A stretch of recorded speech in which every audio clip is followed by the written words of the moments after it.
말씀에 이어서 전도서와 관련된 말씀을 드리겠습니다. 초막절의 주제가 기쁨이라고 그랬죠. 기쁨. 제만 심카테이누 너는 온전히 기뻐할지니라. 두 배의 기쁨, 두 배의 기쁨이고 충만한 기쁨을 하나님께서 이스라엘에게 주시는 절기. 그리고 장차 우리가 에덴의 기쁨 가운데로 들어가게 될 것을 고대하고 사모하는 절기가 바로 초막절이 되겠습니다. 이 초막절의 유대인들은 대대로 전도서를 읽는다고 그랬죠. 전도서. 왜 전도서인가? 전도서에 가장 많이 나오는 단어는 헛되다라는 단어라고 그랬죠. 헛되다. 헤벨이라는 단어는 38번 정도 나오는데, 그래서 전도서에 대한 많은 사람들의 인식은 허무주의, 너무 인생을 비관하는 그런 종류의 메시지들이 담겨 있는 것이 아니냐 라고 생각하는 경우가 많죠. 그러나 그런 허무주의적인 목소리가 한편으로는 들리는 것 같지만은 또 다른 한편으로는 자주 나오는 단어가 뭐라고 그랬죠? 기쁨이라고 그랬죠. 기쁨이라는 단어가 무려 17번이나 등장을 하고 있어요. 17번 등장하는 것은 모세오경 전체를 합친 것보다 더 많이 기쁨이라는 단어가 등장하고 있는 책이 바로 전도서가 되겠습니다. 그래서 이 전도서는 총 7번에 걸쳐서 기쁨 예찬이 나오고 있고, 기쁨에 대한 어떤 주석이다라고도 우리가 볼 수가 있겠습니다. 그래서 전도서 코헬렛, 여기서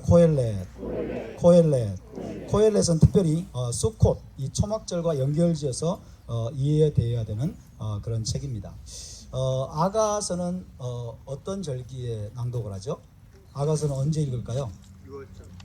아가서는 6월절에 읽습니다. 6월절의 절기에 아가서를 읽는데 왜 그러냐면 6월절의 절기의 가운데서 제기되는 질문이 있어요. 히브리적 신앙의 가장 본질적인 질문이라고 할 수 있는데, 그 질문이 뭐냐면 하나님께서 값없이 주신 사랑에 대해서 이스라엘 백성들은 어떻게 응답해야 되는가? 하나님이 값없이 사랑을 베푸셔서 이스라엘 백성들을 애굽에서 건져내시잖아요. 그죠?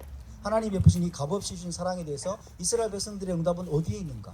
거기에 대한 해답이 바로 아가서에 있다.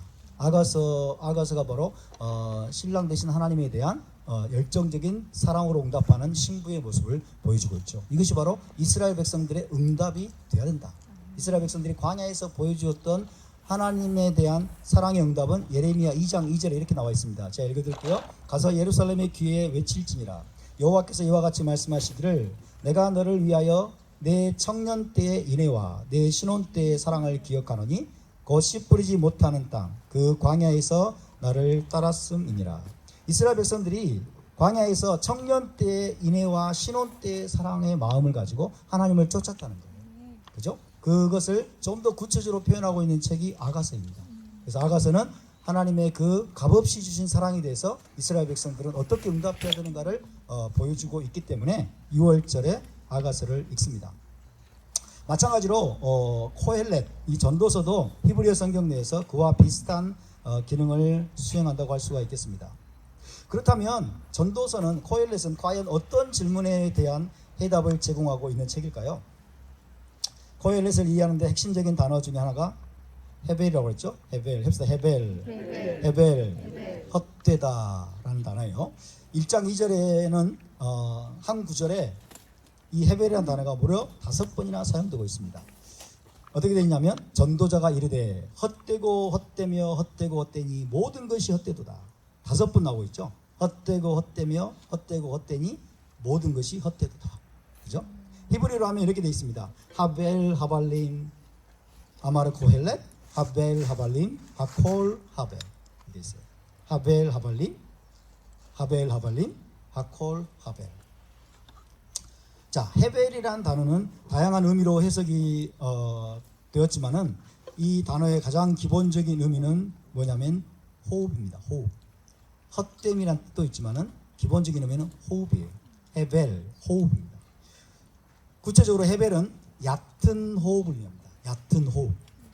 얕은 호흡을 가지고 있기 때문에 이것이 허무함으로 또 해석이 되는 거죠. 그래서 이 코엘렛, 전도자를 사로잡고 있는 것은 뭐냐면 생명과 사망을 분리시켜 주는 것이라고는 고작 얕은 호흡뿐이라는 거예요. 전도자가 이걸 인식하고 있어요. 생명과 사망을 분리시켜주는 게 뭐냐? 얕은 호흡밖에 없는 거 아닙니다. 그래서 이 전도자는 겉으로 보이는 우주의 영원성과는 대조적으로 생명의 허무함, 생명이 너무 허무한 거예요. 인간의 생명이 너무 부서지기 쉽고 깨어지기 쉽고 너무 연약한 이 허무함에, 그리고 짧음에 지금 이 전도자는 집착을 하고 있습니다. 호흡을 제거해버리면 어떻게 될까요? 여기서 짧은 이 옅은 호흡을 제거해버리면 살아있는 몸은 즉시 시체가 되어버리죠. 살아있는 생명체는 아무리 많은 부와 명예와 권력을 향유하고 아무리 엄청난 쾌락과 즐거움을 이 땅에서 누린다 하더라도 결국에는 죽음을 향해 달려가고 있는 존재입니다. 솔로몬이 엄청난 부와 명예와 권력과 이 땅의 금은보화 모든 것을 가져오지 않았습니까?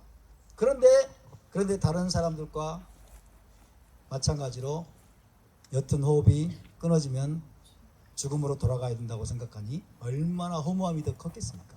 더 많이 가져보면 가져볼수록 아마 그 허무함과 헛됨이라고 하는 것은 더 크겠죠. 크게 다가올 겁니다. 그래서 주커버그 아시죠? 페이스북의 지금 대표인 주커버그, 이 주커버그 같은 자들이, 딥스테이트 세력들이 영생 프로젝트를 가동하고, 영생 프로젝트, 자기들이 어마어마한 부를 가지고 있는데, 엄청난 부를 가지고 있는데 이걸 놓고 가기가 너무 아깝잖아요. 그래서 영생 프로젝트에 천문학적인 돈을 지금 투자를 하고 있대요. 실제로 천문학적인 돈을 투자하면서 자기들이 영생할 수 있는, 왜냐하면 요즘은 게놈이라고 해가지고 DNA가 다 막 이제 분석이 되고 그러잖아요. DNA 조작을 통해서 인간이 영생할 수 있는 길을 찾을 수 있지 않을까 하면서 이 과학자들에게 엄청난 돈을 지금 쏟아붓고 있대요. 그래서 영생까지는 아니더라도 적어도 한 150살 혹은 200살까지만 살 수 있으면 얼마나 좋을까, 이런 생각을 하고 있는 거죠. 왜냐하면 자기들이 누리고 있는 게 너무너무 어마어마한데 이거를 70세 80세 놓고 가야 한다고 생각하니까 견딜 수가 없는 거예요. 그래서 지금 이 부자들이요, 미국의 이 주커버그를 비롯한 부자들이 빌 게이츠도 마찬가지죠. 엄청난 거기 영생 프로젝트에 돈을 투자하고 있어요. 현대판 진시황이죠. 현대판 진시황. 성공할까요? 글쎄요. 어쨌든 이 전도자도 아마 그런 입장이 아니었을까 하는 생각이 듭니다.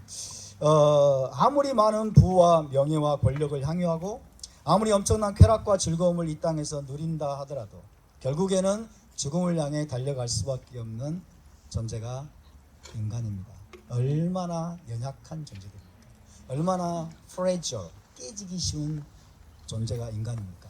그죠? 얼마나 vulnerable, 얼마나 취약한 존재입니까? 정해진 날들이 다 개수가 되면 모든 것을 놓고 죽음으로 돌아가야 되는 존재입니다. 그러면 죽은 후에는 자신이 이룬 모든 위협과 업적과 위대함이 완전히 무의로 다 돌아가 버릴지 누가 알겠습니까? 참을 수 없는 존재의 가벼움, 이런 말 들어보셨죠? 참을 수 없는 인간 존재의 가벼움을 견딜 수가 없는 거예요. 그래서 깊은 허무주의, 그죠? 허탈함, 이런 의식에 이 전도자는 사로잡혔던 것입니다. 그의 온 존재를 압도했다라고 해도 과언이 아니겠습니다. 그렇기 때문에 전도자는요, 의인과 악인이 뭐가 다르냐, 혹은 심지어 인간과 짐승 사이의 차이가 뭐냐, 이렇게까지 이야기를 합니다. 의인과 악인 사이에 혹은 인간과 짐승 사이에 궁극적인 차이가 없다고까지 말하고 있습니다. 우리 모두는 결국 죽게 되는데 그것이야말로 바로 인간 존재에게 가장 중요한 사실이라는 것입니다. 이 점에서 우리는요, 코엘렛과 소콧 사이의 연결점을 분명하게 이야기할 수 있습니다. 전도서와 초막절 사이의 연결점은 무엇일까요? 초막절의 가장 중요한 포인트는 수카입니다. 초막입니다. 여기 지금 텐트들이 쳐져 있죠? 텐트들, 초막과 같은 임시 거처죠. 수카는 뭐예요? 수카, 초막은 임시 거처입니다. 코엘렛의 핵심은 뭐냐면 인간의 몸이 임시 거처라는 사실입니다. 인생은 수카와 같다. 이 수카, 이 초막이 바로 우리 인간을 보여주는 임시 거처입니다. 우리는 땅에서 이방인들이고 그리고 임시 거주자들입니다. 모든 인간은요 안정감을 추구합니다. 그래서 집을 짓죠. 돌로, 그죠? 대리석으로 무너지지 않을 만한 재료들을 가지고 집을 짓고 또 가정의 안정감을 추구하지만은 결국은 인간은 실패하고 다 죽어야만 하는 존재들이죠. 인간의 삶을 영원하게 만드는 방법은 어디에도 없습니다. 다 실패했습니다. 진시황도 영원히 살아보기 위해서 불로초를 찾아다녔지만은 실패했습니다. 진시황뿐입니까? 주커버그도 반드시 실패할 겁니다.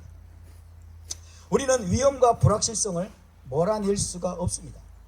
우리가 살고 있는 시간은 광야와 사막이고 우리가 가진 전부는, 저와 여러분이 가진 전부는 이 오두막, 임시거처, 수카일 뿐입니다. 수카, 임시거처, 텐트뿐입니다. 이 텐트는요 진짜 임시거처예요. 그죠? 일정 기간만 쳐져 있는 거죠. 따라서 코엘렛은 이 수카로 비유되는 인생, 수카로 비유되는 인생에 대한 철학적인 진술이다 라고 이야기할 수가 있습니다. 이와 같은 목소리가 또 시편 39편에 나옵니다. 한번 찾을 수 있는 분 찾아보시고 39편 6절에서 13절. 이 땅에서 인간의 삶이 얼마나 허무한 것인지, 얼마나 연약하고 얼마나 부질없는 것인지를 노래하고 있습니다. 시편 39편 6절에서 13절을 보시고 한번 찾아보겠습니다. 함께 읽겠습니다. 시편 39편 6절에서 13절 시작. 진실로 각 사람은 그림자같이 다니고 헛된 일로 소란하며 재물을 쌓으나 누가 거둘는지 알지 못하나이다. 주여 이제 내가 무엇을 바라리요? 나의 소망은 주께 있나이다. 나를 모든 죄에서 건지시며 우매한 자에게서 욕을 당하지 아니하게 하소서. 내가 잠잠하고 입을 열지 아니함은 주께서 이를 행하신 까닭이니이다. 주의 징벌을 나에게서 옮기소서. 주의 손이 치심으로 내가 쇠망하였나이다. 주께서 죄악을 책망하사 사람을 징계하실 때에 그 영화를 좀목음같이 소멸하게 하시니 참으로 인생이란 모두 헛될 뿐이니이다. 셀라. 여호와여 나의 기도를 들으시며 나의 부르짖음에 귀를 기울이소서. 내가 눈물을 흘릴 때에 잠잠하지 마옵소서. 나는 주와 함께 있는 나그네이며 나의 모든 조상들처럼 떠도나이다.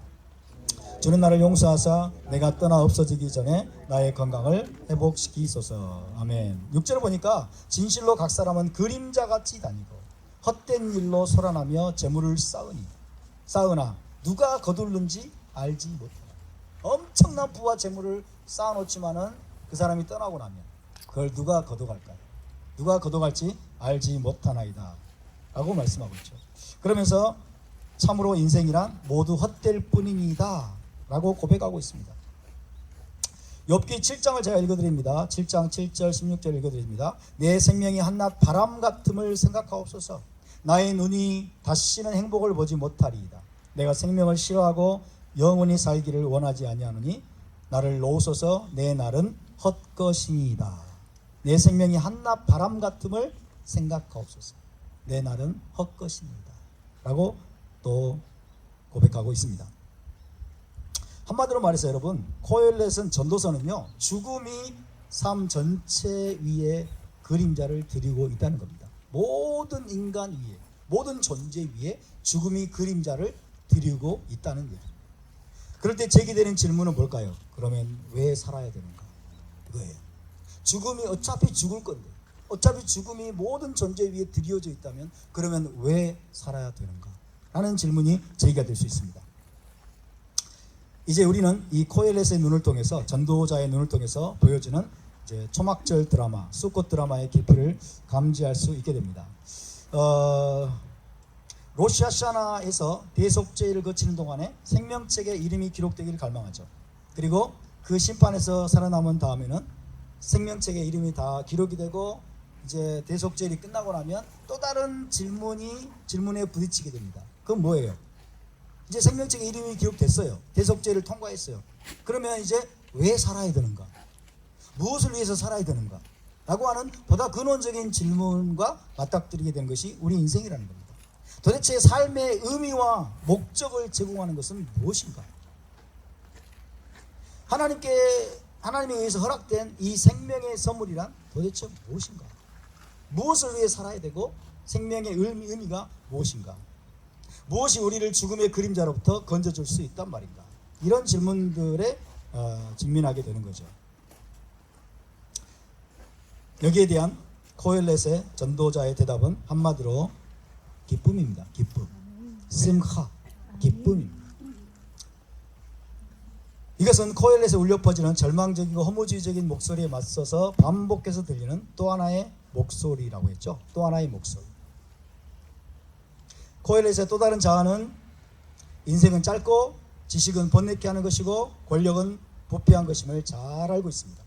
의인들이 때때로 젊어서 죽고 악을 행하는 자들이 때로는 장수하기도 합니다. 만약 우리가 삶이 정의로워야만이 하나님께 감사 기도를 드릴 수 있다 라고 생각한다면 인생은 정의롭지 않을 때가 너무 많죠. 그죠? 우리가 살아가는 삶 속에 정의롭지 않은 경우가 너무 많기 때문에 정의롭지 못한 것 때문에 하나님을 찬양할 수 없다면 우리는 영원히 하나님을 찬양할 수 없겠죠. 그죠? 코엘렛은 전도서는 이런 진리를 잔인할 정도로 정직하게 말해줍니다. 하지만 전도자는요 이제 나이가 들었어요. 늙었습니다. 그리고 이제 좀 더 지혜로워졌습니다. 환상의 골짜기를 통과한 후에 이 코엘렛 전도자는 이제 반대편으로 나온 것 같아요. 그죠? 한편에 젊었을 때 많은 부와 권력과 명예를 다 가져보고 젊은 시절을 살아가는 동안에는 허무주의가 그 사람을 사로잡았다면 그걸로 인해서 그가 늘 고통하고 그리고 괴로움 가운데 번민했다면 이 전도자는 평생 동안 번민하면서 이제 나이가 들어서 늙고 이제 허무주의와 정반대되는 이제 출구로 나와서 그가 깨닫고 붙잡은 해답은 기쁨입니다. 심하, 기쁨입니다. 전도자에 따르면 삶을 절망으로부터 건져낸 다음에 거기에 은혜의 카리스마를 새겨 넣는 것은 기쁨입니다. 할렐루야. 일에서의 기쁨, 결혼에서의 기쁨, 그리고 삶의 단순한 즐거움들에서의 기쁨 등입니다. 날마다 기쁨을 취하라. 무엇보다 젊었을 때 기뻐하라. 전도자는 지금 나이 든 사람이에요. 전도자는 마지막 장에서 자신의 노년기에 대해서 감동적으로 묘사하고 있지만은 이 사람은 결코 이제 냉소주의나 절망에 굴복하지 않습니다. 우리가 기뻐하기 위해서 이 세상에 존재하는 불완전함이나 그 다음에 나이의 참상에 대해서 눈멀어야 될 필요는 없습니다. 우리는 모든 흠결을 포함하고 있는 인생을 알면서도 여전히 기쁨을 누릴 수가 있습니다. 할렐루야. 이 세상에 흠이 너무 많아요. 불완전한 게 너무 많고 이 세상에 고통이 너무 많고 이 세상의 모든 것들은 영원하지 않고 언젠가는 다 헛되이 돌아가 버릴 것이라는 사실을 알면서도 우리는 여전히 기뻐할 수 있다라고 전도자가 지금 선포하고 있는 거예요. 아멘. 할렐루야. 이것이 전도서의 핵심적인 메시지입니다.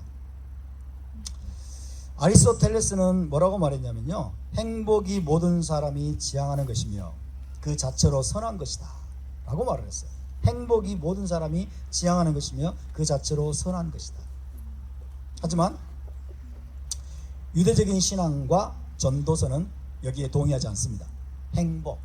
행복은 히브리어로 오쉐르라고 하는데요, 행복은 분명 중요한 가치입니다. 시편 1편도 어떻게 시작이 되고 있을까요? 아쉐로 시작되어 있죠. 아슈레이, 복되도다, 행복하다. 유대인들은 아슈레이 기도를 또 하루에 3번 드리고 있는 것도 사실입니다.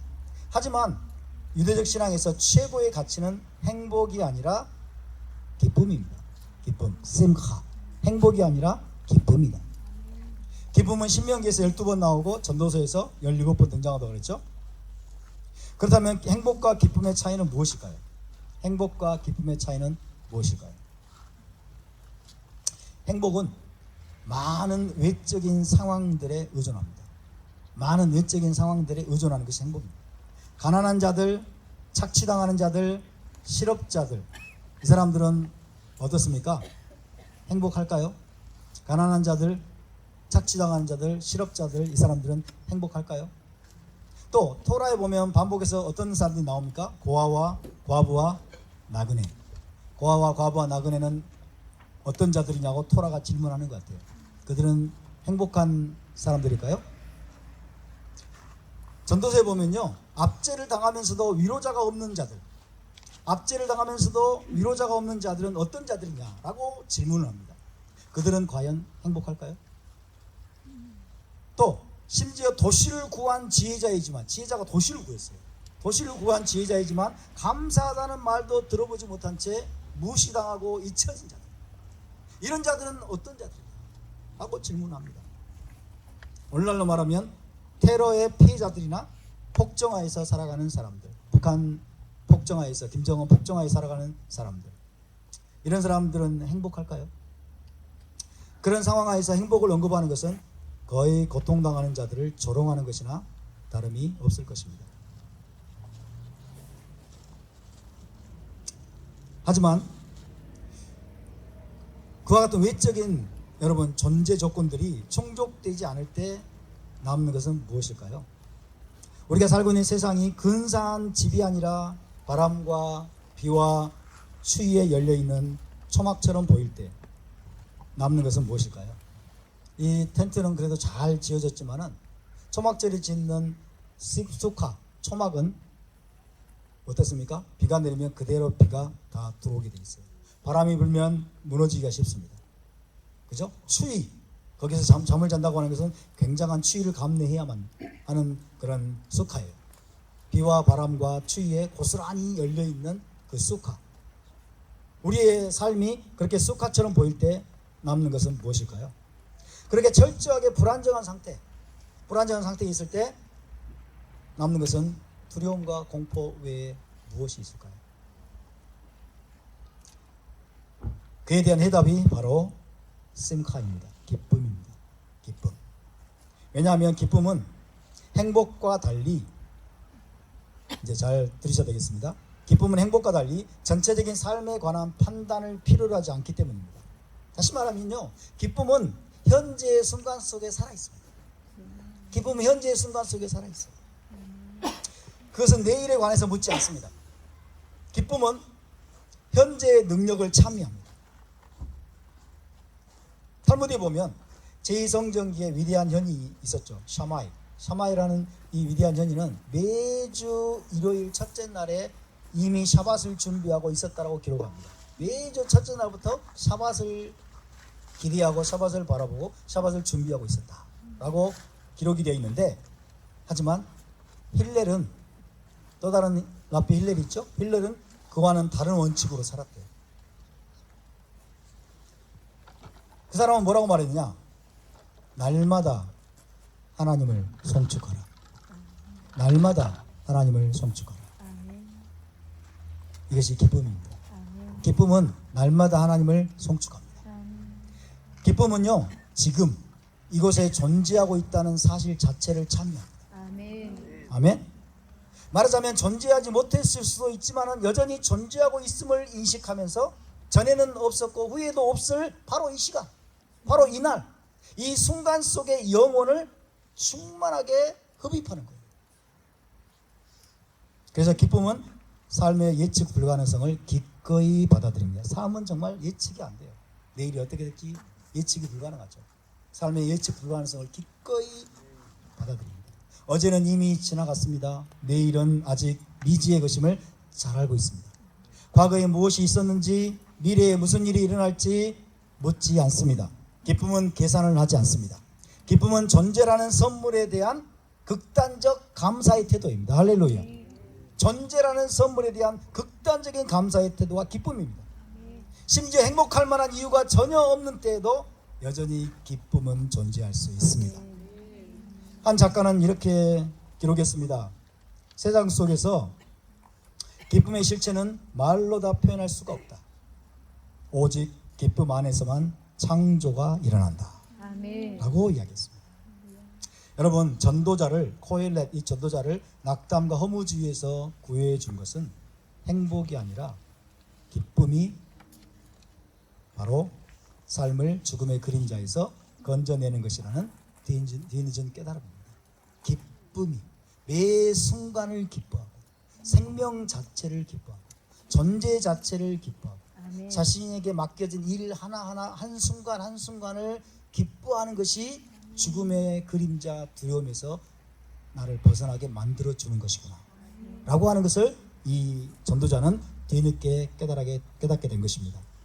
여러분, 기쁨은 그것이 얼마나 오래 갈지 묻지 않습니다.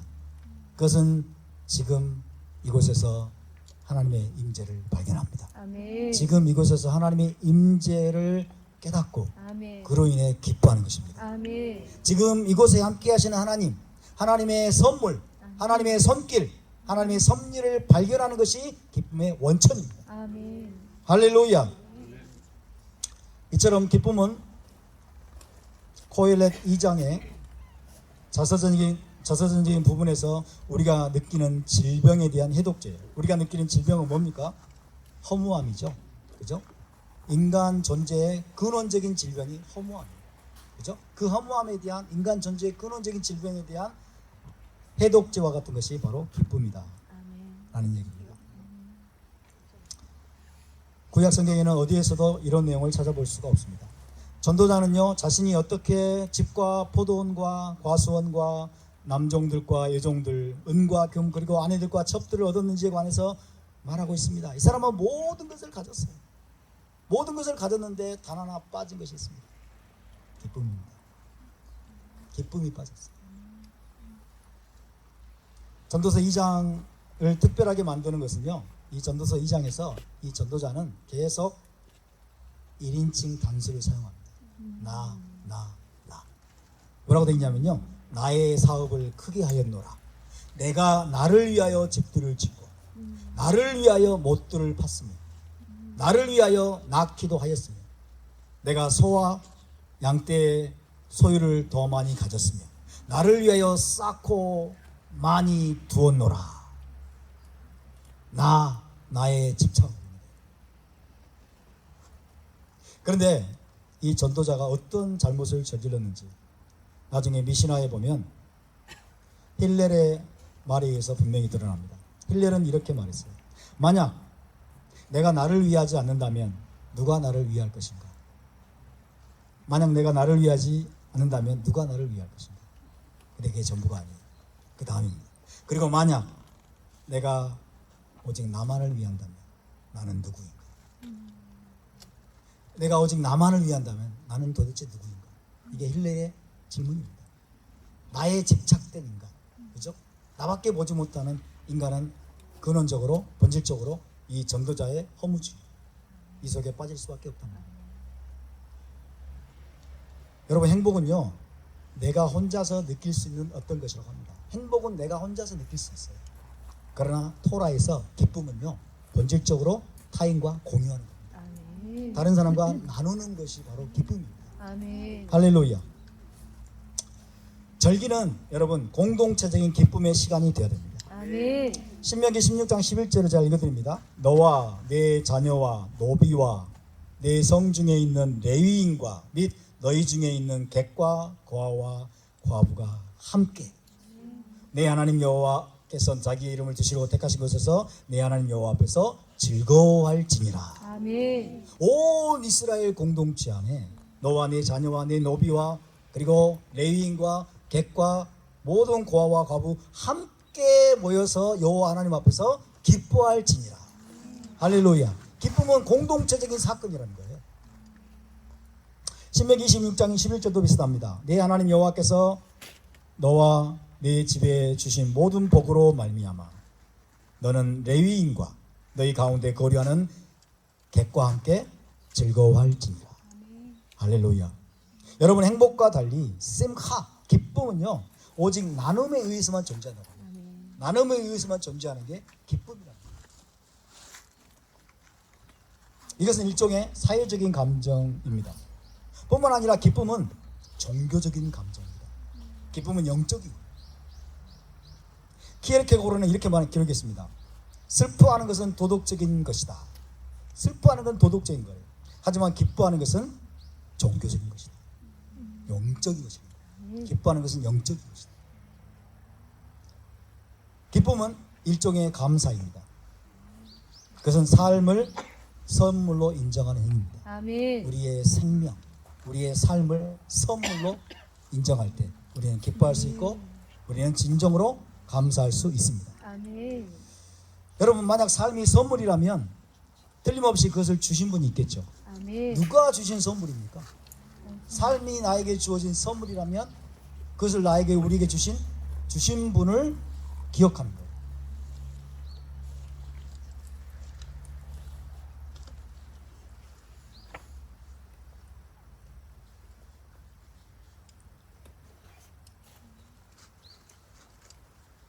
이처럼 여러분 행복과 달리 기쁨은 일이 잘 풀리고 많은 부와 명예와 권력을 누리게 되고 하는 이런 외적인 것들에 달려있지 않습니다.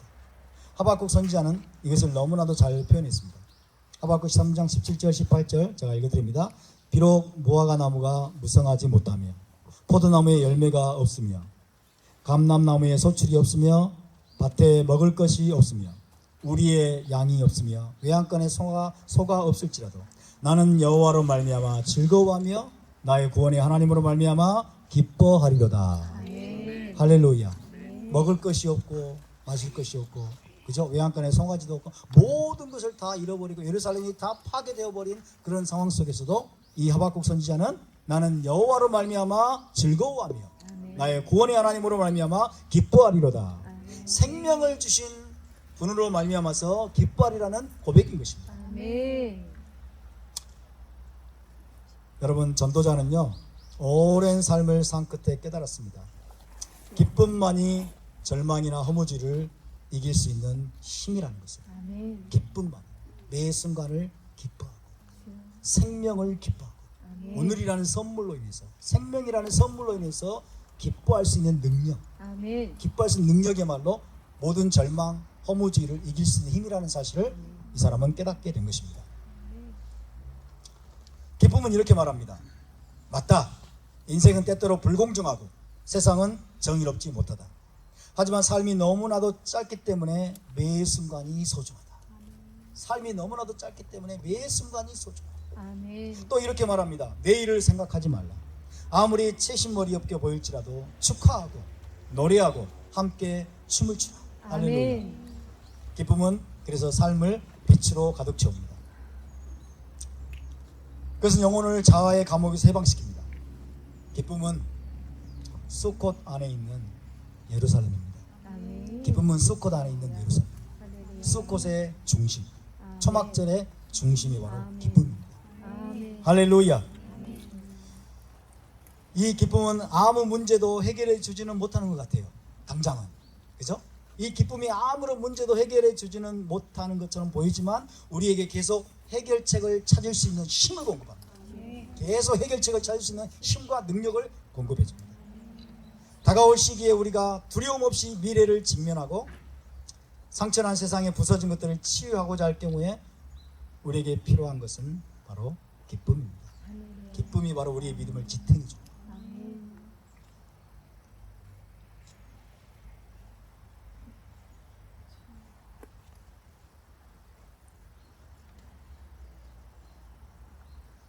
그래서 전도서는요 솔로몬의 삶에 대한 간접적이고도 미묘한 주석이라고 할 수 있습니다. 솔로몬의 삶에 대한 주석이다. 열왕기서에 보면 솔로몬은 어떤 존재였습니까? 솔로몬은 전무후무한 지혜를 가진 왕이었죠. 지혜의 왕이었어요. 솔로몬의 이야기를 읽어보는 사람이라면 누구나 묻게 되는 질문들이 있죠. 어떤 질문일까요? 솔로몬은 처음에 너무나 아름답게 시작했어요. 너무나 위대하게 시작했어요. 성전을 건축하고 성전에 하나님의 영광이 충만하게 임하는 모습을 보면서 솔로몬이 엄청난 기도를 드립니다. 엄청난 너무나 감동적인 기도를 드려요. 그런데 솔로몬의 마지막 결말이 어떠했습니까? 너무나 초라하고 너무나 비참했잖아요. 우리가 맞닥뜨리게 된 질문은 뭡니까? 무엇이 도대체 잘못되었나? 세상에서 가장 지혜로운 사람이 어떻게 그토록 멀리 빗나가게 되었을까? 이해가 잘 안 되는 경우들이 있죠. 성전을 건축한 사람이 어떻게 많은 나라들로부터 얻은 수많은 아내들을 통해서 이스라엘 나라 안으로 우상숭배를 여기저기서 우상숭배를 받아들인 사람이 되어버립니다. 평화를 뜻하는 이름 슐로모, 평화죠. 평화를 뜻하는 이름을 가지고 평화로운 통치를 이룬 왕이 어떻게 나라 안에 그토록 많은 긴장들을 유발시키고 그리고 그의 사후에 나라가 둘로 쪼개지게 만드는 주역이 되고 그리고 그 이후로는 다시는 이스라엘 나라가 하나가 되지 못하게 만드는 그 원인 제공자가 되었단 말인가. 그것이 우리의 질문이에요. 너무나 대답하기가 거기다 해답을 찾기가 어려운 것이 사실이죠. 솔로몬은 어떤 삶을 추구했을까요? 솔로몬은 전도서를 잘 읽어보면 솔로몬뿐만 아니라 우리 모두가 그렇습니다만은 안정성을 추구하는 삶이었어요. 모든 사람은 안정성을 추구하죠. 안정됨을 추구합니다. 안정된 삶. 사람은 자신의 소유, 많은 소유와 재물과 그리고 자신이 모든 것들을 통제할 수 있는 어떤 능력 이런 것들을 확보함으로써 안정성을 추구하죠. 안정된 삶, 그죠? 안정성을 추구하는 그런 것이 우리 인간의 본질인 것 같아요.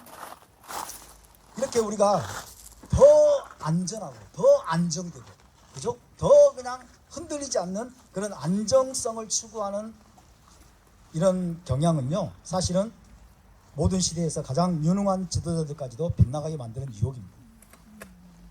사실 이것은 미혹입니다. 거짓된 추구입니다.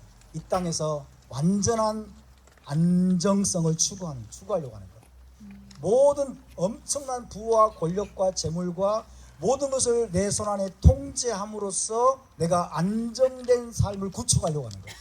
이것이야말로 가장 큰 미혹이죠. 솔로몬이야말로 그런 미혹에 빠지지 않았겠습니까? 모든 걸 그가 가졌기 때문에.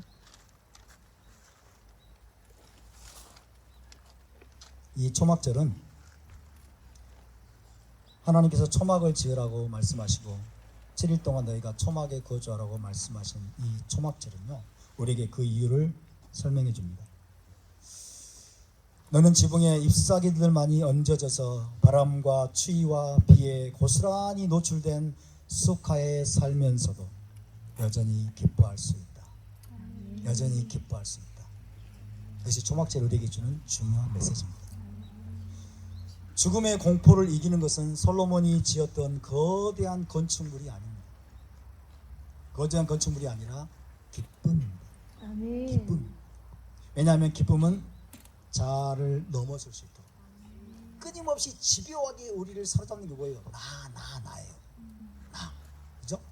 나에 집착하고 전부 여러분 내가 뭔가를 얻으려고 하고 내가 뭔가를 통제하려고 하고 내가 나를 위해서 뭔가를 자꾸 여러분 붙잡으려고 하는 이 나 자신을 넘어설 수 있도록 우리를 여러분 들어 올려주는 것이 바로 기쁨입니다. 아멘. 기쁨. 할렐루야. 근데 이 기쁨은 우리가 다른 사람과 함께 공유하는 것입니다. 기쁨은 생명의 선물에 대한 감사로서 우리가 생명의 수요자 앞에서 느끼는 감사의 마음입니다. 아멘. 우리는 거대한 기념비들을 짓는 것이 아니라 영원하신 하나님께 우리 자신을 열어드림으로써 아멘. 영원에 참여하는 것입니다. 아멘. 거대한 기념비를 바로처럼, 그죠? 거대한 국고성과 엄청난 기념비를 짓고 또 솔로몬처럼 12년인가요? 14년인가요? 걸쳐가지고 백향목 화려한 궁을 지음으로써 안정성을 확보하고 영원에 참여하는 것이 아니라 살아계신 하나님을 향해서 우리를 열어드림으로써 그리고 그분을 기뻐함으로써 우리는 영원에 참여하게 되는 것입니다. 아멘. 할렐루야.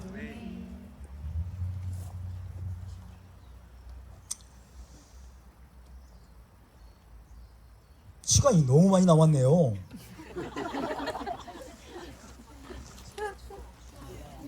여러분보다 제가 지금 제일 추워요. 저는 반팔을 입고 있는데 엄청 춥네요. 그래서 제가 더 설교를 열정적으로 해야 되겠어요. 자, 이제 결론적으로 말씀을 드립니다. 이제 우리가 깊이 묵상을 해야 되는 대목에 왔습니다. 여러분, 쑥하, 초막이 상징하는 것이 무엇일까요? 이 초막제를 우리가 거기에 대해서 깊이 생각해 봐야 될 필요가 있습니다. 풀과 나뭇가지로 지어진 쑥하, 초막은 무엇에 대응되느냐? 광야의 성막에 대응돼요. 광야의 성막에 대응되는 것이고 돌과 흙으로 지어진 집은 돌로 지어져 있죠. 이스라엘 가면요 거의 돌로 집이 지어져 있죠. 돌과 흙으로 지어진 집, 바이트, 이 집은 예루살렘 성전에 대응됩니다. 초막은 성막과 대응되고, 그죠? 그 다음에 돌로 지어진 집은 예루살렘 성전에 대응되는 거예요. 수카, 초막과 광야의 성막은 임시 거처입니다. 그리고 포터블, 이동할 수 있는, 언제든지 이동할 수 있는 이동식 거처입니다. 그래서 무엇을 우리에게 나타내 주는 것일까요? 초막과 광야의 성막은 임시 거처고 이동식 거처로서 아직 목적지에 도달하지 않은 상태를 말합니다. 아직 목적지에 도달하지 않은 상태, 다시 말하면 여정 중인 상태를 말합니다. 아멘. 여정 중인 상태를 너희가 잊지 말라는 거예요. 여정 중인 상태. 반면에 돌로 지어진 집과 예루살렘 성전은 어떤 거처입니까? 고정식 거처죠. 움직이지 않습니다. 고정식 거처로서 이미 목적지에 도달한 상태예요. 이미 목적지에 도달한 상태를 상징합니다. 하나님께서 왜 이스라엘에게 너희는 초막절이 되면 해마다 들판에 나가서 수카를 짓고 임시 거처를 짓고 거기에 7일 동안 너희가 거주하라고 하나님이 말씀하셨을까요? 거기에 대해서는 많은 이유들이 있겠지만은 여기에 굉장히 중요한 의미가 있습니다. 그것은 이스라엘 백성이 아직 목적지에 도달하지 않은 상태이고 목적지를 향해서 여정 중임을 기억하기 위함입니다. 아멘. 너희가 여정 중이라는 사실을 잊지 말아라. 아멘. 너희는 아직 목적지에 도달하지 않은 상태다. 너희는 지금 임시 거처에 거하는 상태이고 너희는 지금 이동 중이라는 사실을 잊어서는 안 된다는 겁니다. 아멘. 해마다 이것을 기억해야 돼요. 해마다 기억해야 돼요. 우리는 여정 중에 있다는 사실을 아멘. 기억해야 된다는 뜻입니다. 아멘. 뿐만 아니라 수카는 하나님께서도 아직 목적지에 도달하지 않으셨고 하나님도 지금 여정 중에 계시다. 하나님도 지금 여정 중에 계시다는 것을 너희가 기억하라고 하는 메시지가 담겨 있습니다. 아멘. 여러분, 하나님도 지금 이스라엘과 함께 여정 중이심을 기억하시기 바랍니다. 하나님은 가만히 계시는 분이 아니에요. 하나님은 끊임없이 지금 움직이시는 분이에요. 끊임없이 하나님 움직이고 계시고 하나님도 지금 여정 중에 계시고 하나님도 지금 어떤 목적지를 향해서 지금 움직이고 계시는 분임을 기억하시기 바랍니다. 아멘. 예수와는 뭐라고 말씀했습니까? 내 아버지께서 지금까지 일하시니 나도 일한다 라고 아멘. 말씀했어요. 그분은 지금 움직이고 계십니다. 하나님은 영원한 동사이십니다. 아멘. 하나님은 움직이고 계세요. 할렐루야. 이스라엘의 구속이 완성되기까지 하나님의 여정도 여전히 진행 중이라는 사실을 잊지 않기를 바랍니다. 비록 이스라엘 백성이 임시 거처이자 초라한 거처인 초막에 거하고 또 이동식의 초라한 성막을 건축했지만은 중요한 사실은 하나님은 그 초라한 거처에 쉐키나 영광으로 임하셨다는 겁니다. 임시 거처에 거하고 초막에 거주하고 여전히 여정 중에 있지만 하나님은 그 이스라엘 가운데 함께 하십니다. 그 이스라엘 가운데 내려와서 이스라엘과 함께 여러분 거주하고 계심을 믿으시기 바랍니다. 아멘. 우리 가운데 지금 함께하고 계심을 믿으시기 바랍니다. 이스라엘 백성은 적과 꿀 이르는 가나안 땅에 도착한 후에도 여전히 매년 수카를 짓고 7일간 수카에 거하도록 명령을 받았습니다. 그래서 무엇을 의미합니까? 그들이 비록 가나안 땅에 도달해서 그 땅을 기업으로 차지했을지라도 여전히 그들의 영적인 여정은 아직 끝나지 않았음을 기억하라. 여호수아를 통해서 가나안 땅에 들어갔잖아요. 12지파에게 기업을 하나님 주셨잖아요. 기업을 주시고 거기에 정착했잖아요. 정착했는데 하나님 뭐라고 말씀하세요? 초막절에 너희는 나가서 초막을 짓고 거기에 7일 동안 거주하라. 무슨 말이에요? 너희가 그 땅을 기업으로 차지하고 너희가 그 땅에 정착했을지 모르지만 너희 여정은 끝난 게 아니야. 너희 여정은 끝난 게 아니야. 너희는 지금 임시 거처에 거하고 있음을 잊지 말아라. 아멘. 너희는 아직도 목적지에 도달한 상태가 아님을 잊지 말아라. 아멘. 하나님 그렇게 말씀하셨어요. 아멘. 그런데 이스라엘 백성들이 그걸 잊어버렸어요. 정착하고 이제 자기들이 목적지에 도달한 걸로 여기고 더 이상 그들이 성장하기를 멈춰버리고 변화되기를 멈춰버리고 그리고 하나님의 계명에 순종하는 사람으로 훈련받기를 멈춰버린 상태에서 이들이 어떻게 됐을까요? 우리가 지금 여정 중에 있다는 사실을 잊어버리면 우리의 여러분 여정이 아직 끝나지 않았다는 사실을 우리가 잊어버리면 어떻게 될까요? 어떤 일이 벌어질까요? 사람은 자기 만족에 빠지게 되고 그 다음에 어떻게 될까요? 부패하고 타락하게 됩니다. 그래서 이스라엘 백성들이 부패한 거예요. 이스라엘 백성들이 부패하고 타락해서 이제 하나님을 버리고 온갖 우상들을 숭배하면서 이제 악을 행하게 돼서 여러분 엉뚱한 방향으로 가게 됩니다.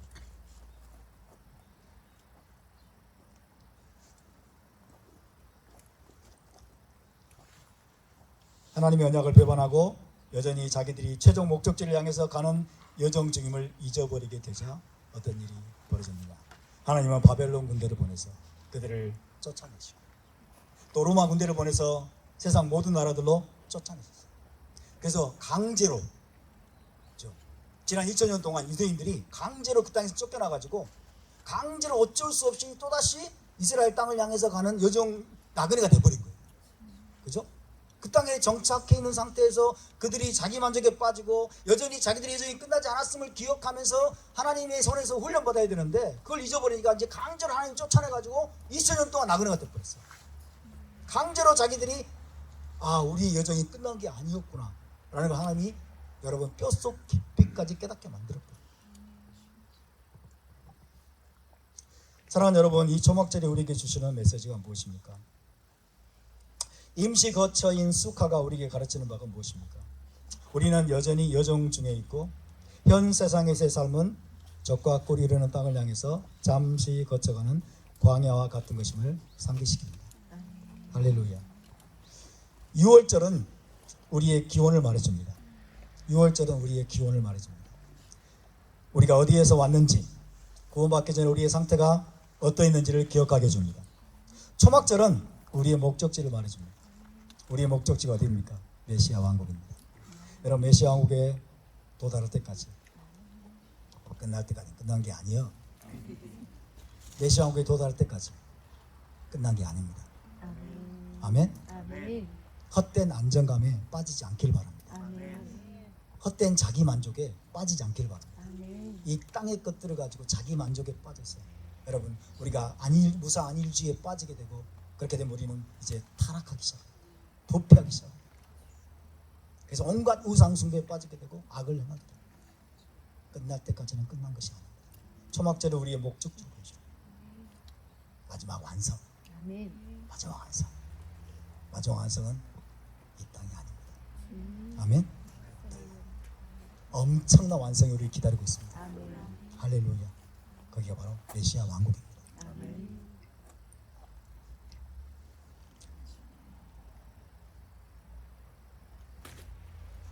칠칠절은 샤보트는 최종 목적지를 향해 가는 여정에 필요한 수단과 방법을 제공합니다.